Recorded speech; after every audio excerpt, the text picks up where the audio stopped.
This is a CBC podcast.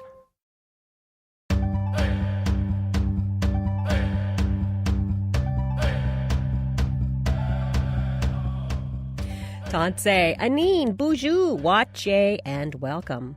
This is Unreserved on CBC Radio 1. I'm Rosanna Deerchild. It is said that humor is subjective. Whether it's stand-up, satire, or slapstick, what is funny depends largely on your audience. Indigenous people are often thought of as stoic and serious, but the truth is, we love to laugh. This week on Unreserved, you'll hear stand-up from the first Indigenous comedian to appear on The Tonight Show with Johnny Carson, and find out why a baby's first laugh is so important in the Navajo culture.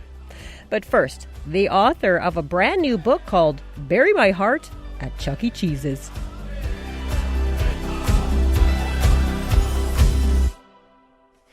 You know how sometimes you laugh and cry at the same time?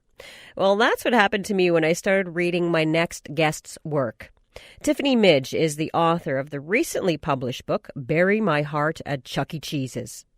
I've reached her in Moscow, Idaho, to talk about her book. Tiffany, welcome. Well, hello. How are you? I'm well, thank you. So, Bury My Heart at Chuck E. Cheese's, firstly, is a hilarious title, and it's a collection of previously published pieces that you've written.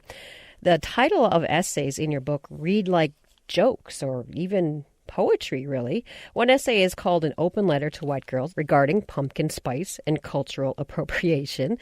Pumpkin spice, what's the deal there? I need to know the story of where this essay came from. Well, I live in Washington State where it gets kind of nippy, and there's a lot of culture, a lot of white girl culture surrounding pumpkin spice and coffees and lattes. And it's kind of become sort of a running joke throughout the years. And I just felt like this needed to be talked about. I needed to address it. I hear you. We also have the Pumpkin Spice Nation up here. So yeah, the Pumpkin Spice Nation, yeah. So, Tiffany, just to be clear here, what is your problem exactly with pumpkin spice? Well, it does address a certain white girl culture. And it does address a certain entitlement or a certain kind of privilege, especially with these things, these products like pumpkin spice, which are, derived from indigenous cultures, like pumpkins, most definitely, and corned beans and squash, things like that. And what I was seeing when I'm going to the grocery store, or I'm going to the gas station, or I'm looking on the television, everywhere that I go, I see every different kind of pumpkin spice that you can imagine on every product imaginable. And you wonder about these merchandisers that are putting these things out. Like, why? Why do we need, pumpkin spice Purina cat food? Or why do we need pumpkin spice cereal and lip gloss? My friends would send me pictures of things that they would see from time to time because they just get more outlandish than the laugh. And I play with it, and it's mostly just tongue in cheek. I'm not actually really mad about it, but it's just hilarious to me in a way. So when you're writing, how do you know when something's funny? Are you just sitting at your desk making yourself laugh, or how does that work? I don't know. That's a really good question. I think it's just a way to amuse myself and just be able to use my imagination a lot. I think it's just more like sort of a commentary that I have with myself, or a conversation that I have with myself for the most part. It must be really fun in your head. Oh, I'm not so sure. Some days, maybe not.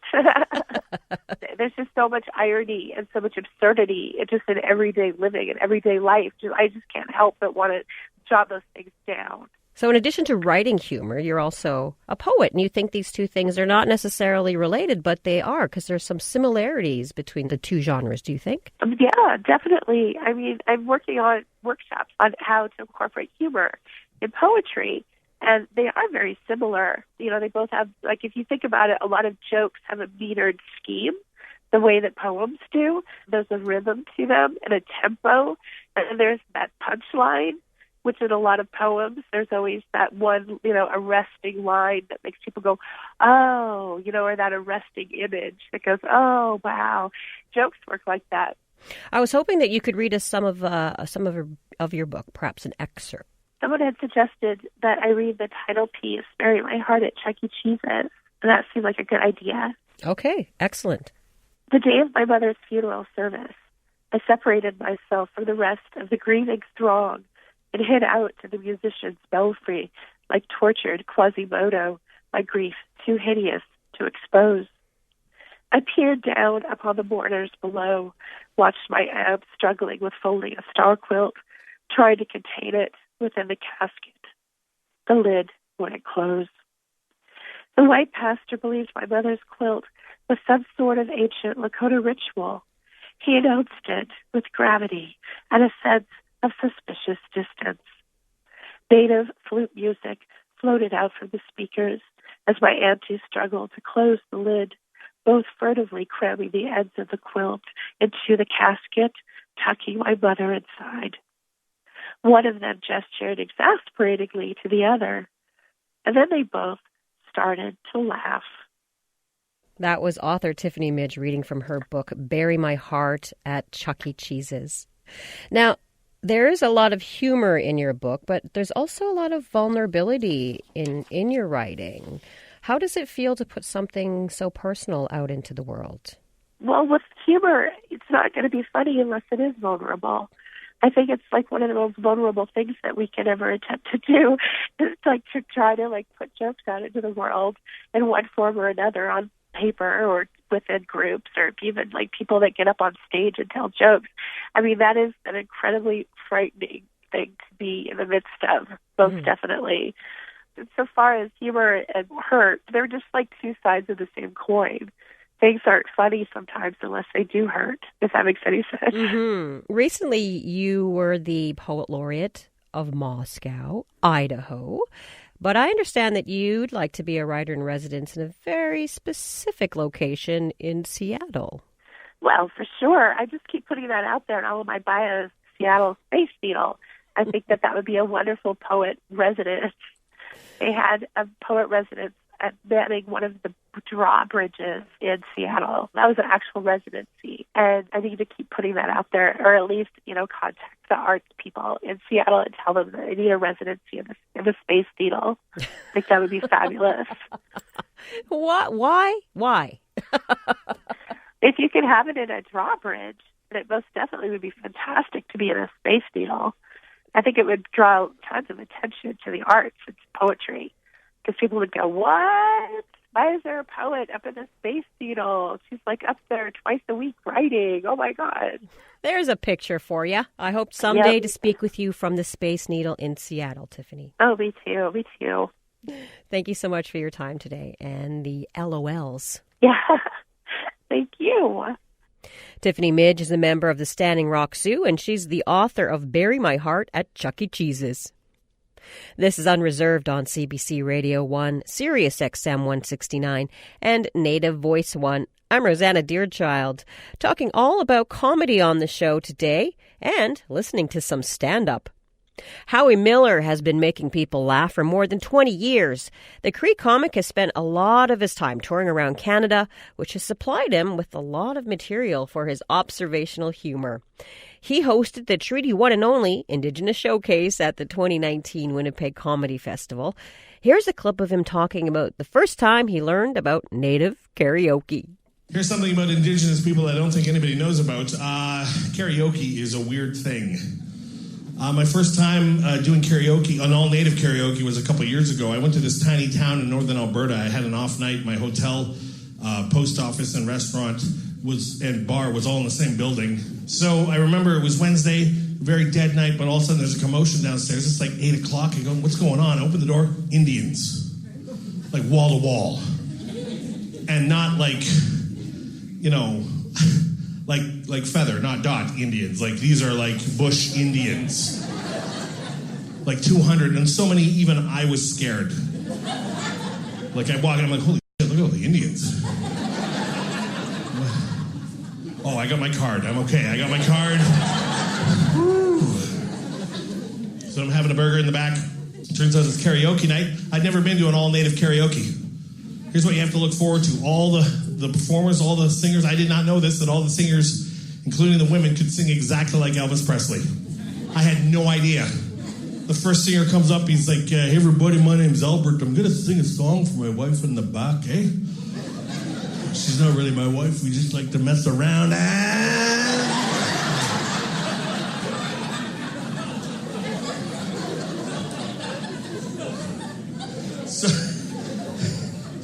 this song comes on, he's like, she looked like an angel, walked like an angel, talked like an angel, but I got wise. She's a devil in disguise. Oh, yes, you are a devil in disguise. Ooh. It was just weird.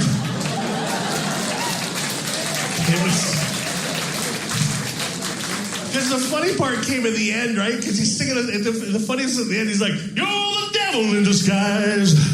Thank you very much. You're the devil in disguise. That's a true story. My cousin totally does the exact same thing. Shout out of love to my cousin Ron. That was Howie Miller performing at the 2019 Winnipeg Comedy Festival. Later in the show, Howie and his son Todd Houseman will join me to talk about how comedy has become a family business. But first... How are my Indians? Queen asks Trudeau. A new study suggests you're all just lucky Billy Jack isn't here. And this is not us, says country, where that's totally them.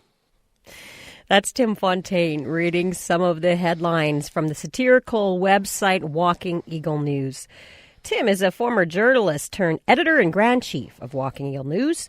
He launched the site 2 years ago and has used satire to poke fun at everything from racism and reconciliation to child welfare and colonialism. Tim Fontaine is an Anishinaabe and a member of the Saugeen First Nation, and he joins me from Toronto. Hello, Tim. Aneen, hello. Aneen. So tell me, do you still remember the first story that prompted you to start Walking Eagle? There was, I would watch the news when I was a reporter. You're always watching the news. And I was watching a story about pipelines. Like pipelines has been in the news for decades.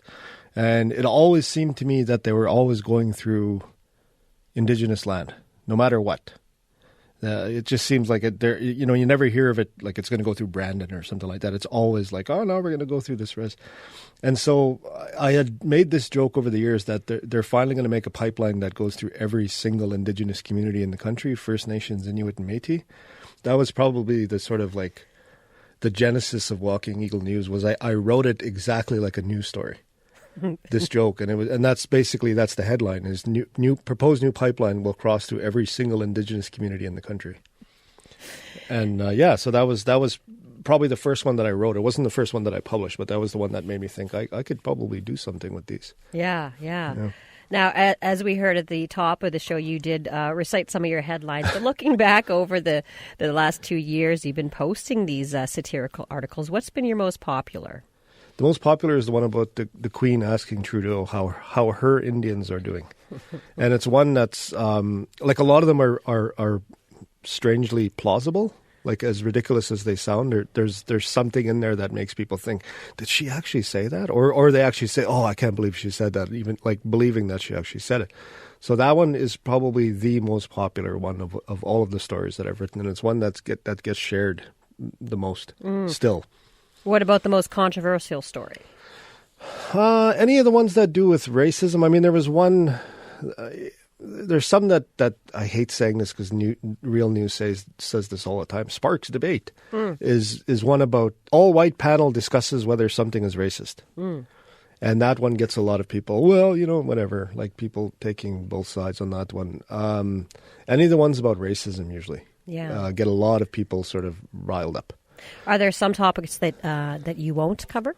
Yeah, I don't do a lot of MMIWG, and that was one where very, very early on in the site, I published a story about an inquiry being called into the inquiry, which maybe now might fly, I don't know. But at the time, there were so many families that were, struggling with what was going on. They weren't feeling like they were getting information.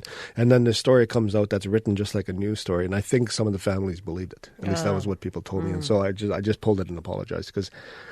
And so that's one where it's really tough to cover without feeling like you're making fun of the issue itself, right? Yeah. Like a lot of these stories, you have to tread a fine line between laughing at the issue and laughing at the ridiculousness of the response to it, which is usually what I do. But that one, I didn't want anybody, with that issue, I absolutely don't want anybody getting even the impression or the feeling that I might be making fun of it. Where do you think that line is? Where you've gone too far, you've not gone far enough? I don't know. I mean, there's sometimes when I've published a story, and I can't think of one off the top of my head right now, but there's a couple of times where I've published a story and I thought I could have been stronger on this. Mm-hmm. You know what I mean? Like in calling out racism or in calling out the ridiculousness of how the media talks about Indigenous communities. There's a couple of times where I've published it, because I publish them really fast. It's usually just, it pops into my head, I sit down, and in 5 minutes I have a story. Right. And then I publish it. And I find that the longer I dwell on it, the more I second guess myself. And that works a lot of times. And then other times it comes out later that I think, like, maybe I probably could have said something stronger about that. I don't know where the line is yet. Yeah.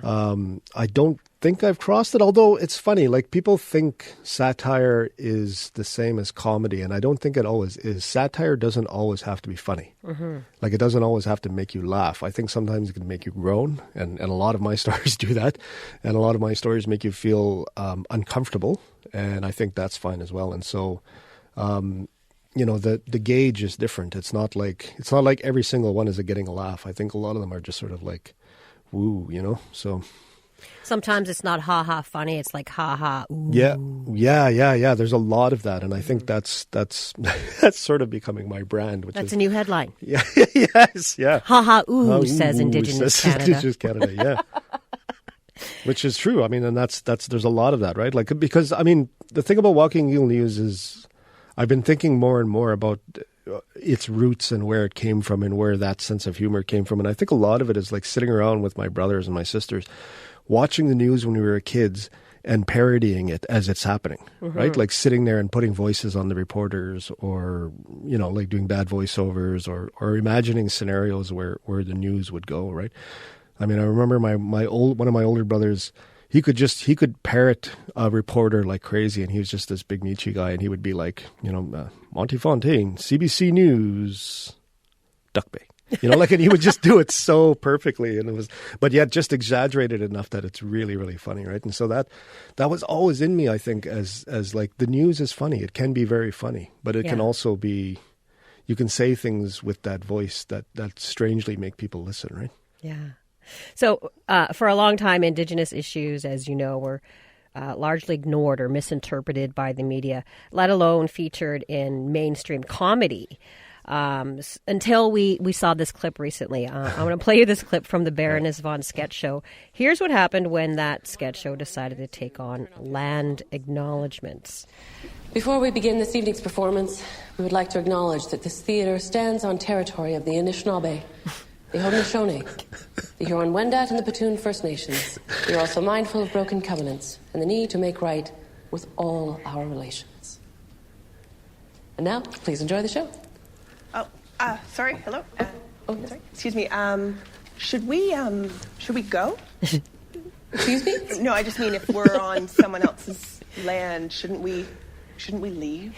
Oh, no. The theater is here now. We'd just like to acknowledge whose land it is. I'm sorry, I'm so confused. So if we're on someone else's land, shouldn't we do something about that? Or hopefully we'll enjoy the performance. Oh, okay, so some of the money from the ticket sales of the show are going to the Indigenous communities? Well, no. No, the ticket sales go to the theater. So is the money from the bottled water sold here going to the First Nations for clean drinking water? Or? Oh, no, that money goes to Nestle. I'm so sorry. I'm so confused. So whose land are we on? What are we doing? It's a dialogue. Oh gosh, that's a good laugh. That's a bit of the sketch from the Baroness Von sketch show on land acknowledgements. I'll share it on our Facebook page if you want to check it out. But Tim, how did you react when you first saw that sketch? Oh, I thought it was great. I thought it was like, it's finally, I don't know who wrote it. I mean, but they did a pretty good job of sort of like cutting through the ridiculousness of these things that we're starting to take for granted now, or these things that we're starting to expect. Do you feel like comedy generally is starting to get it? I think to a certain extent. I mean, there's pushback against that right now, I find. You know, like, nobody can be funny anymore. You know, and do that voice for me again, please. But that's how like angry white comedy sounds to me. I don't understand anything anymore. Nothing makes sense. It's like that's basically what the world is changing, and comedy is changing, and everything's changing, and people, when that happens, people tend to hold on really tight sometimes, right? Mm-hmm. And that's where a lot of the tension comes in. But I think there's still people out there that are funny. I mean, I think a Tall Boys on CBC. You know what I mean? That doesn't rely on anything other than these funny guys. Yeah. And so I think you can still be funny, but I think there's absolutely a brand of comedy out there that now, especially Indigenous comedy, that's also there to sort of make you think. Right, and I think I'm sort of in that camp because I don't consider myself a comedian yet or a comic yet, but it's definitely we're definitely cousins. So yeah. Not doing any stand up. No, I'd like to. I've been thinking about it. I got to really. Terrifying. Yeah, it is. It's funny. Like you go on as a reporter, you go on national news for the whole country, and that doesn't bug you. But then you think about going on a stage and telling jokes. Like, Start flipping out. Well, thank you, Tim, for your time today. Thank you. Tim Fontaine is editor and grand chief of Walking Eagle News. In the fall of 1998, an elderly woman known as the Cat Lady went missing.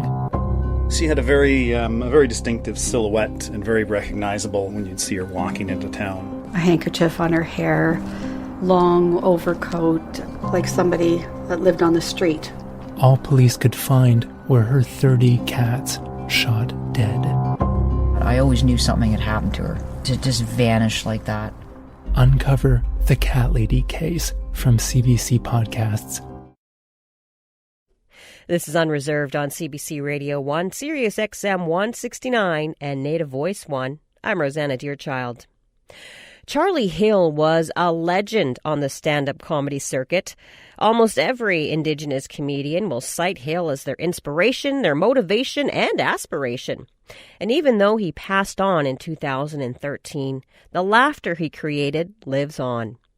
Hill was a member of the Oneida Nation of Wisconsin. His first network appearance was on The Richard Pryor Show in 1974. He was the first Indigenous comedian to appear on The Tonight Show with Johnny Carson. And he also appeared on The Tonight Show with Jay Leno, and he made multiple appearances on Late Night with David Letterman. Here is the legendary Charlie Hill. I did this act in L.A. and they didn't quite get it, They're not used to seeing Indians in Hollywood. Everybody put the tables in a circle, And they weren't quite sure, And I had a heckler, and I know I should never judge a man by the color of his neck or anything like that, but I don't want to hear that crap, Indian. I'm an American. Why don't you go back where you came from? So I camped in his living room.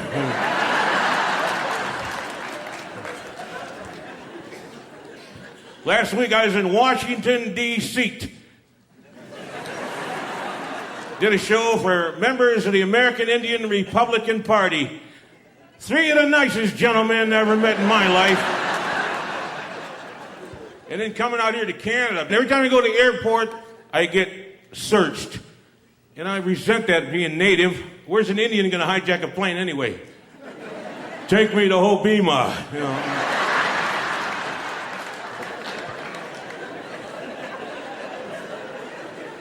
So I'm sitting on the airlines, in the middle seat here, and there's a redneck sitting on each side of me. And I'm thinking, you might have stole my land, you might have ripped off my culture, but you're not getting these damn armrests. I'll tell you that much.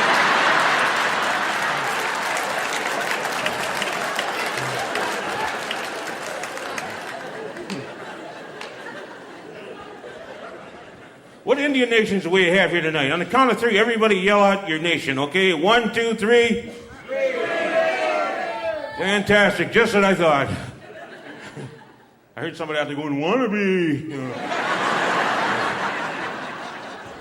That's cool. That's okay. We're all welcome here in the circle of humor tonight. Welcome everybody who came. But we always see these wannabes at the powwow, and they always want to be, So I wrote a commercial called Generic-y. Say, wannabes, are you tired of being left out in the cold with no native heritage? Unaware of your Indian roots? Or maybe you have no Indian roots. Feel uncomfortable at powwows? Well, soon you'll be out there singing and dancing with the rest of us, thanks to Generic-y. Yes, one spoonful of Generiki and your native roots will start to grow back instantly. You'll never feel spiritually inadequate again. Taken as directed, Generiki increases wisdom and stores earthiness and makes you one with the universe without a prescription. So try it today. When someone asks you your tribal affiliation, just say Generiki. You may not be able to prove it, but you'll know it in your heart.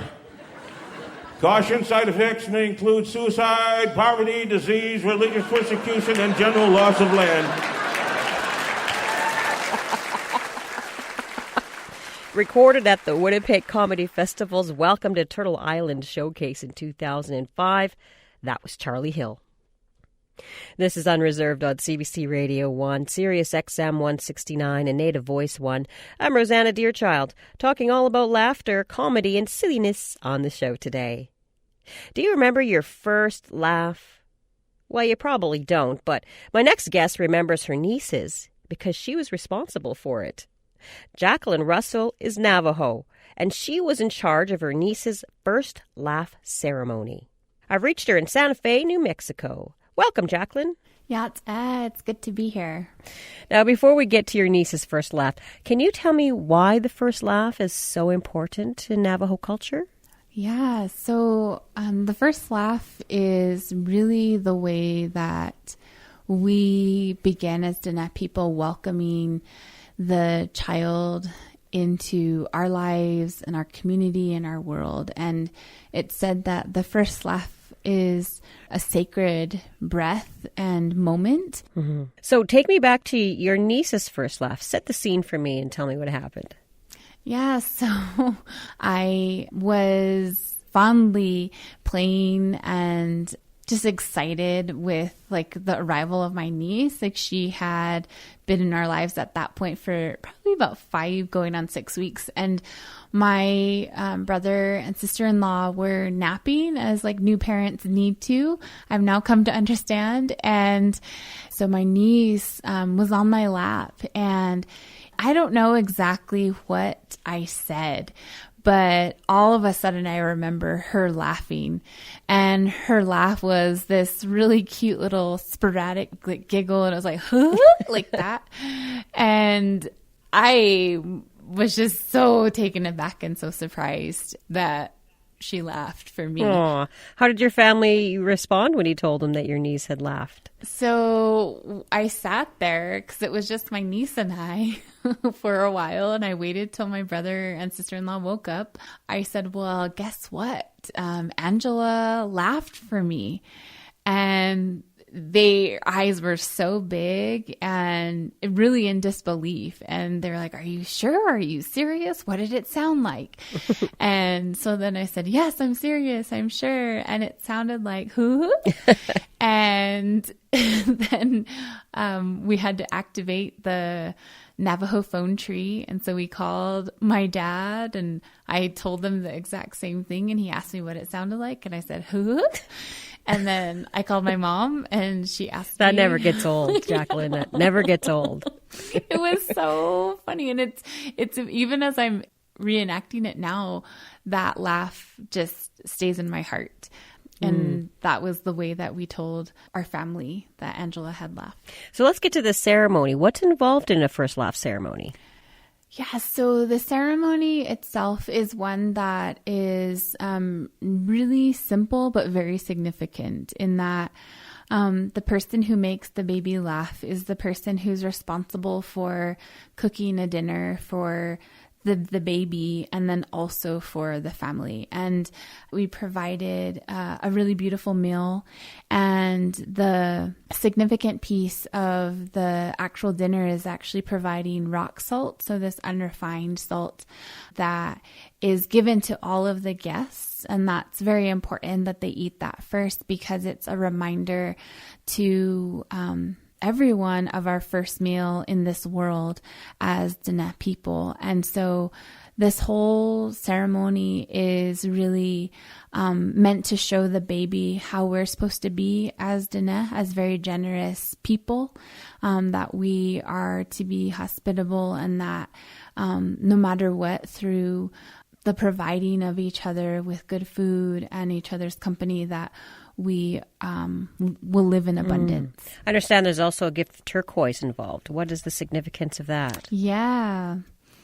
So up until this point in the baby's life, they're not allowed to wear turquoise. The child is really seen as, until they laugh, we're not sure if the holy people, the deities that we pray to, if the baby is ours. So once the baby laughs, we celebrate because we're really welcoming the child into our life and our place here in this world. And to commemorate this, the person who makes the baby laugh, I, in this case, gifted my niece a turquoise necklace, and so it's this beautiful like moment and exchange of also saying that this is how we honor our holy people, the holy ones. They recognize us by us wearing turquoise every day. They keep us protected because we wear this stone. And it's also how we kind of pay homage to the male part of us as Diné people. We have this fluid identity in that we believe we're both women and men, feminine and masculine. And so we wear turquoise to honor the male side through Father Sky. And that's also the significance. But it's this first turquoise that the baby receives at that point. And so it's a very, very special moment. That's beautiful. Now, as somebody who is Diné or Navajo yourself, why is the first laugh ceremony so important to you? Oh, the first laugh is so important to me because I love sharing with people that the thing we first celebrate as Diné people is a child's laugh. And oftentimes when I share this, people look at me like, really? Because in, the psychology or in the stereotypes of Indigenous people, we're very stoic. We're supposed to be very like mean and reserved. And yet we believe like in the sacredness of laughter. And so this moment, I feel like turns that on its head in such a beautiful way. And it also is a reminder to me of a gift that we have, that even though we've been through and lived through the history that we have, that there is such a richness in our people, and that through laughter, not just the tears and the fighting, but through laughter, we've accomplished and been strong as a people. And so that's why it's important to me. Yeah. I've heard the saying, don't tickle a Navajo baby. Can you explain what that means? Yeah. So I have a lot of relatives and friends who will always ask when a baby's around if the baby has laughed first. And so, a lot of that is like my aunties would tease, like, make sure you have a payday coming if you're going to be playing with the baby because you have to, provide food. And we believe that you do so with a very generous and open heart. And so it's something that's really important. Like my mom always says, like, don't play around with that. Like, don't play around with the baby if you're not willing to take on that responsibility in case the child chooses you. Good to know. Noted. Writing that down. There's nothing like quite like a baby's laugh, You hear it and you want to laugh yourself. Absolutely. Well, thank you for your time today. Thank you so much. Ahiahat. Jacqueline Russell is the founder and director of Grown Up Navajo, an organization dedicated to integrating Native American and Navajo teachings into museums, government departments, and nonprofits. Chad Anderson is a stand-up comedian based in Winnipeg. Chad grew up in the Pas, Manitoba, and was adopted by a non-Native family when he was just a baby. As a kid, he said he didn't feel connected to his heritage and his people. But as he entered his 20s, Chad found a way to voice that experience through comedy. From his debut comedy album, here is Chad Anderson. Here's the thing, though. I was raised by my white aunt and uncle, so I didn't get to grow up learning about Native stuff, which is evident because I just called it Native stuff. I didn't get to grow up with my culture. And like I thought, like I was thinking back on my childhood as like growing up in the Paw, which if you don't know, the Paw is like the town, and then the reserve is on the other side of the river. And I grew up on the town side, and I hung out with all the white kids growing up. And I was like, I didn't really experience racism back then. But then I really thought about it, and I was like, I did, but it was just subtle. It was like a subtle racism. Like anytime my white friends' dads were planning fishing trips, they'd be like, hey, make sure you invite Chad along.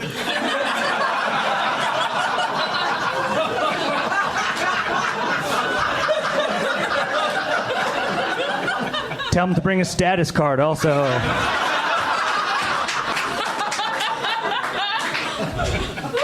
And I'd show up to the boat launch and they'd be like, hey, little buddy, get in. If the game wardens come, these are all of your fishing rods, okay?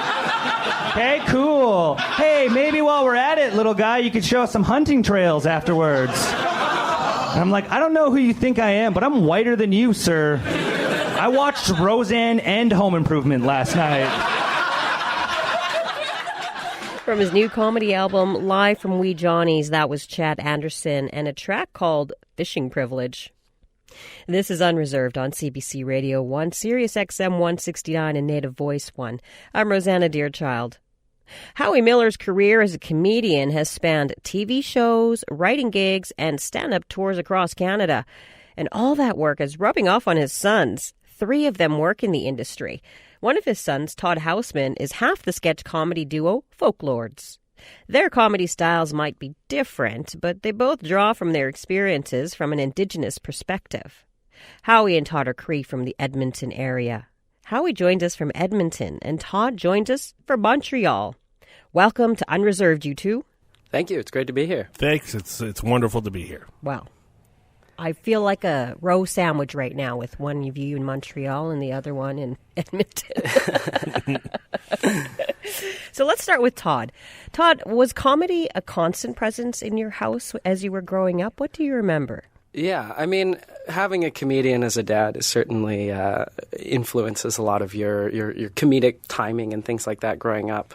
But ever since I was a little kid, people always sort of asked, like, so your dad's a comedian, tell us one of his jokes. And then I'd have to go on and explain, like, that's not really how stand-up comedy works. Like, I can't really do, like, a 1 minute, 2 minute storytelling thing for you right now. So there's always been this like conversation about like what stand-up comedy actually is versus like how I can present it and things like that. But certainly there's always been bits in our house. Our dad has always been a big joker. We watched a lot of Monty Python growing up. Like my dad would just sort of sit us in front of the TV, and then we'd get the lessons on what makes comedy. Wow, that's amazing. I loved Monty Python as well growing up with the absurdist comedy and, you know, just how far it would take a joke to the very nth degree. Howie, you've been working as a comedian for a long time. What's it like seeing your sons pursue careers similar to your own? There's extreme jealousy. No, it's fantastic. It's amazing, and it wasn't planned. Like Todd was mentioning, I'm a horrible babysitter, so I would just turn on the TV, sit them all in front of the TV, and whatever was on was on. Call it a lesson. Exactly. But it's quite a journey. I actually never set out to be a comedian. There was other jobs that I was looking towards, but I needed to make money quick, and I had this ability to keep people's attention and do it in a humorous nature. So comedy just sort of fell into my lap, and then raising the kids really with the help of their mother, who actually did all the actual raising. I was just the goofy clown guy. That falls into place, and you have your ups and downs. And then my career started to go, and then the kids show an interest, or they have this natural ability to make me laugh when they were smaller, which was quite pleasant, and I was very proud of that, kind of giving myself a shot in the shoulder, going, I wonder where they got that from. And then to see them now, I mean, I have 4 sons, and they're actually all kind of in the industry, Yeah. I have 2 actors, and then the youngest son works in props, and the other son works in the PA department of like the front desk of movie productions and whatnot. So they're kind of all in there, and it's not by design by any means. It's just, I guess there were some doors that I left open because I'm quite a large person, so it's hard for me to close doors. So they just kind of. But it was never. I would never say, "Hey, you have to be a sketch comedian. You have to do this. You have to do this." It was all up to them, and I let them know ups and downs, I guess, of the biz. Do you remember a time when your son, Todd, first made you laugh and you thought, okay, this is the road he's going down? Exactly, to the day. I actually have it on tape. I was working at National Film Board, and I had they loaned me out some video equipment to fool around with to get myself acclimatized with video and how to use sound and lighting and whatnot. And we went to our cabin, and Todd walked up to the camera lens as close as he could and breathed on it to fog up the entire screen so I couldn't see him, and he went, "Hello in TV land." And I knew right away where he got the saying from, and I knew right away that he's like me. He thinks like me. He has a library of information and lines that he stores that he can use at a moment's notice. So I knew right there, it's like, well, he's going to be funny. And then they all kind of showed that natural ability to do that thing. But I have that one on tape. Awesome. Todd, do you remember that? I absolutely remember that. Yeah, I remember breathing on the camera. I remember watching that tape later too, and just like, oh yeah, that's a good bit, me. But yeah, I totally stole that line from Jurassic Park. And is that the moment for you that you thought, I want to do this for my living? Well, I mean, ever since I was a little kid, I think like most children say, I'm going to just do what my dad does when I grow up. I went through different phases, I think, of being like, oh, I'll be a helicopter pilot, I'll be a firefighter.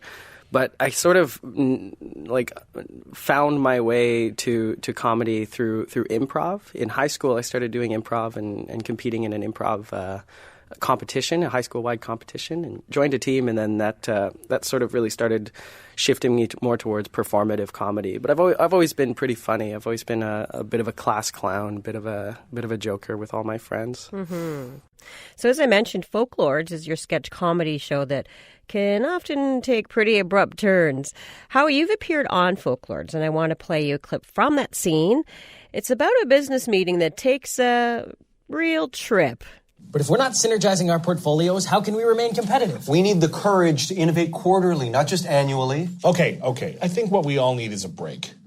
Let's take 15 and come back fresh. Yeah, okay. Okay, fine, a break. Then we're agreed? All right, everyone, that's 15. A 15-hour acid break. We'll all meet back here tomorrow at 9 a.m. So drop them if you got them. So you all have a massive acid trip. Yeah, that was an early premise that we were just sort of joking around, like, oh, everybody take 15. Like, oh, that's a funny thing people say. What if it's 15 hours? And then it just turned into that there comedy sketch. And what was it like to work on Todd's sketch show, Howie? It was an acid trip. I understand that. Yeah, it was a very I removed my tooth for that bit. It was honoring and very humbling, and I felt like really, really old. Now, both of you have incorporated being Indigenous into your comedy, but in different ways. Howie, how have you worked that into your routine? Well, it's always been the elephant in the room, especially when I hit the stage, so I have to address that in my stand-up. And over the years, I've developed as a performer, I guess, and as a writer. I guess now I can consider it my armor. Before I used to consider it kind of like, well, I guess I better talk about being Native because they're going to make fun of me whether I am or not.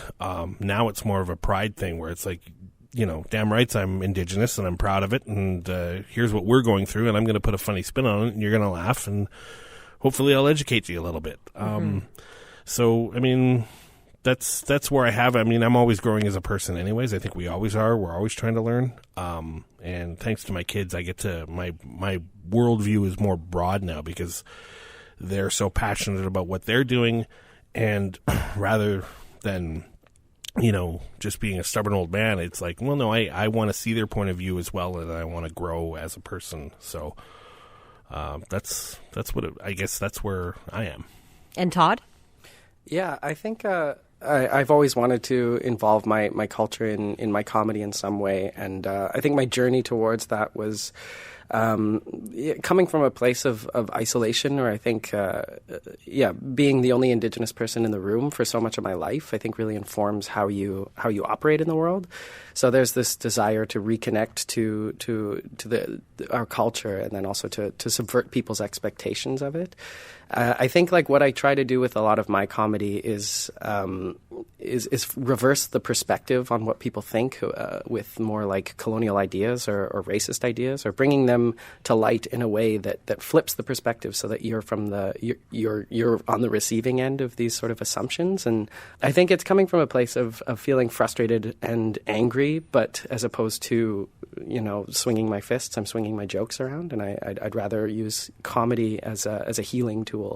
And I think most Indigenous people will say, especially Cree people, the thing that makes you Cree is that you like to laugh. Mm-hmm. And I think that's something that I never really realized that I've always really attached to, and that we've always had in our family, that we've always been very true to who we are, because we're jokers. I love that, swinging my jokes around instead of my fists. And can you just make sure that you note that his answer was better than mine, but it's exactly what I wanted to say. I think I just said that when I said, perfect. I like that, Howie. Perfect. That's awesome. We're going to get that on a T-shirt. Now, Howie, you've obviously taught your kids a lot about comedy, but what do you think they've taught you about being a comedian? Oh, you know what? Just what Todd was saying. Certain views of again, when he says being the only Indigenous in the room, I'm adopted, so I had no ties to my roots, and I'm only now in my 40s really getting to know who I am and where my family comes from and what Alberta means to me and whatnot, and it shaped the humor. And like he said, you want to flip something and turn it back on them to show, pull the curtains back and see what's actually happening. So when somebody says, instead of a meeting, let's go have a powwow, well, that just seems like something to say, but it really has some offense to it, because you're not going to have, a meeting of cultural and understanding and dance and a feast, and you're just going to go have a meeting about work. Well, don't say you're going to have a powwow then, right? So that's where the humor kind of comes in of how I feel, and I know Todd can take that to an edge and bring it back for everybody to see how funny stuff like that is. So that'd be actually a really funny sketch. Some guy wandering around in regalia looking for a powwow. This is not a powwow. Now, Todd, why do you think that some people say it's hard to make comedy in today's landscape? Yeah, I think there's like this assumption that political comedy or sort of like lefty politics makes comedy harder, or for some reason, or that you're not allowed to say things today. I've heard a lot of comedians that are sort of using that trope, that's saying like, oh, there's no safe territory. But I think that's just sort of you're not putting your full efforts into the work. Like, comedy has always been hard, and comedy has always been a challenge. So meeting the new challenges of how do you make jokes that don't punch down at people, but instead punch up at certain powers that are oppressive. What is the difference between punching up and punching down? Yeah, I think when you're talking about punching down, you're making jokes at the expense of a community that's already disempowered, whereas punching up is making jokes at communities that already have more power or more social influence in today's climate. Mm-hmm. So that would be like making fun of the president as opposed to making fun of poor people. And I think that those balances shift all the time. I think like there is a time, and this is something I say like about making certain jokes. It's like you can't make that joke yet. And yet just implies that there will be a time when disempowered voices do become empowered, and there will be an equity that balances everything out. So it's just like right now, maybe don't make fun of people that don't have clean drinking water. Make fun of the people that are responsible for that. And Howie, what are your thoughts on it? Did you find that your own comedy has sort of evolved over time? Oh, definitely. There used to be a huge amount of not only self-deprecation, but also, I guess, Indigenous deprecation that I thought that I needed to bring to light, but I wasn't doing it 100% the way I wanted to, because I didn't know how to do it, because it's such a double-edged sword of comedy, of offending people and then trying to make them laugh. But over the years, I've learned how to control that and how to make it more educational and funny and bringing to light certain situations that maybe you don't think you'd laugh at, but, there's always that rule in comedy of, tragedy plus time equals funny. So I do think there's off-limit topics and subjects and whatnot, and there's definitely certain things you shouldn't say. But if I'm generally 90% of the time making fun of myself, then it doesn't really matter. I'm only hurting myself. So that's, I guess, my view. Take it easy on yourself, Howie. Take it easy. I do. I'll have a shower someday. I'm sure everybody in your next audience will appreciate that. Excellent. Well, thank you both for your time and your thoughts today. Yeah, thank you. No problem. Your mom says hi, Todd. Oh, great. Hi, Mom. That's Todd Houseman and his dad, Howie Miller, both comedians, writers, and actors. Todd's set to release the second season of his sketch comedy show, Folk Lords. And Howie's doing some stand-up, maybe in a city near you.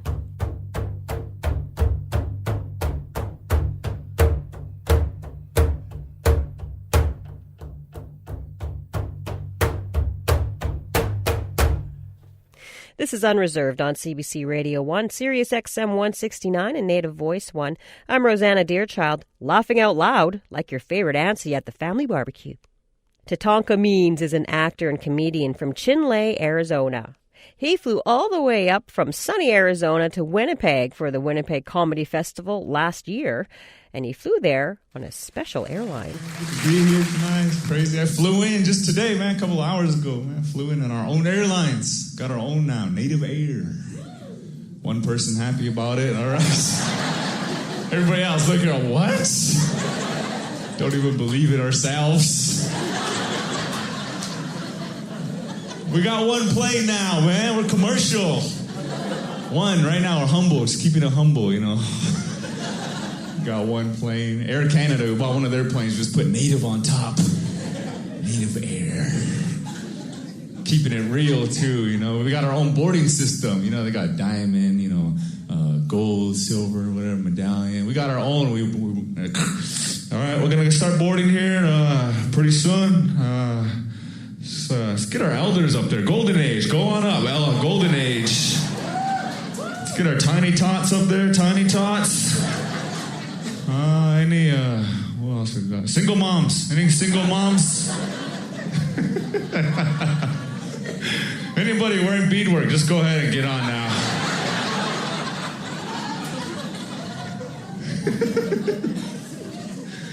It's crazy, man. Got our own airline, man. So far, all the flights have been late. So, a lot of delayed flights right now. Keep it real. We don't got peanuts, man. We just got fry bread, Bannock. Just cutting it up, throwing it out. If we run out, it's like smokeless signals, man. Attention. We only got 50 pieces of fry bread and 100 Indians. It's gonna be a fry bread riot for sure. There's no more first class, no more first class. It's called tribal council only. Hey, some of you guys didn't like that one.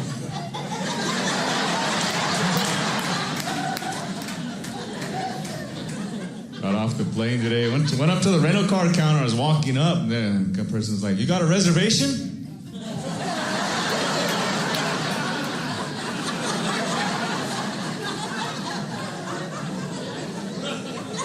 It's because of my braids.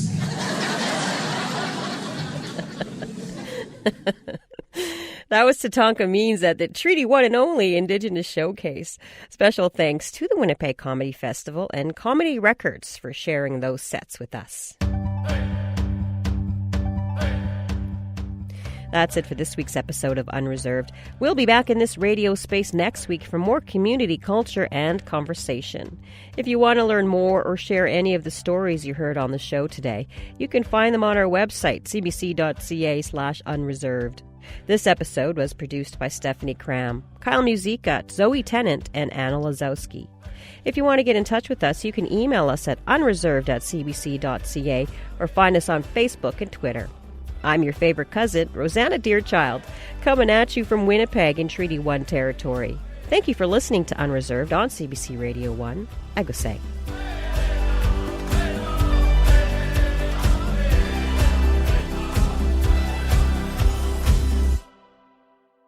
For more CBC podcasts, go to cbc.ca/podcasts.